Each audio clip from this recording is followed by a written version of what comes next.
இவ முகத்தை பாக்க எனக்கு எரிச்சலாவே இப்போன்னு இல்ல, ஆரம்பத்துல இருந்தே இவளும் இப்படிதான், இவ அம்மாவும் இப்படிதான். இங்க பாருங்க, தயவு செஞ்சு எங்க அம்மாவை பத்தி எதுவும் பேசாதீங்க. எங்க வீட்டு மாப்பிளைய பத்தி வாய்க்கு வந்த படியில நீ பேசுறல, அப்போ உங்க அம்மாவை பத்தியும் செஞ்ச தப்புக்கு பயந்து செத்து போன கோழ தானே உங்க அம்மா. இப்ப அவ பொண்ணு நீயும் அவள மாதிரியே பொய்யும் புரட்டுமா வளர்ந்து நிக்கிற. எங்க அம்மாவை பத்தி பேசாதீங்கன்னு சொன்னேன். அப்படிதான் பேசுவேன். என்ன பேசிட்டு இருக்க நீ? நீங்க சும்மா இருங்க. இவ வாயில வர்றது எல்லாமே பொய். உன் அம்மா மாதிரியே நீயும் கேவலமானவதான், ஒரு குப்பைதாங்கிறத நீ நிரூபிச்சுட்டு நீ எல்லாம் என் குடும்பத்துல வந்து சேர்ந்து என் குடும்பமான சந்தி சிரிக்கணுங்கிறது என் தலையெழுத்து போல.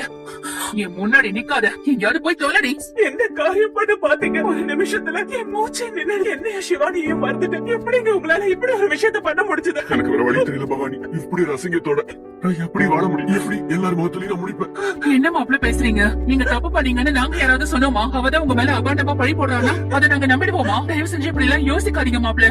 அப்போ எத்தனை நாளா நீங்க எங்களெல்லாம் புரிஞ்சுக்கிட்டது இவ்வளவுதானா? பவானி உங்களை சந்தேகப்பட்டிருப்பாளா? இல்ல நாங்க தான் யாராவது உங்ககிட்ட அந்த மாதிரி நடந்திருப்போமா? இத்தனை வருஷமா நீங்க தான் ஆபீஸ பாத்துக்கிறீங்க, குடும்பத்தையும் நீங்க பொறுப்பா நடத்துறீங்க. எவ்வளவு ஒருத்தையும் சொன்னாங்கிறதுக்காக நீங்க உங்க வாழ்க்கையை முடிச்சுக்கலாம்னு நினைச்சா அது நாங்க என்ன எடுத்துக்கிறது? நாங்க இந்த வீட்டை விட்டு போறோம். இது உன் வீடுமா? இங்கே இரு. பேசுறதெல்லாம் பேசிட்டு மகாராணி மாதிரி மேல போய் உட்கார்ந்துருக்கா பாருங்க. குறைஞ்சபட்சம் ஒரு மன்னிப்பாவது கேட்டாதானே அண்ணன் மனசு ஆறும். எந்த ஆதாரமும் இல்ல மாப்பிள்ள மேல இவ்வளவு பெரிய பழிய சுமத்திட்டல, அது தப்புன்னு மன்னிப்பு கேளுடி. நான் எதுக்கு மன்னிப்பு கேட்க?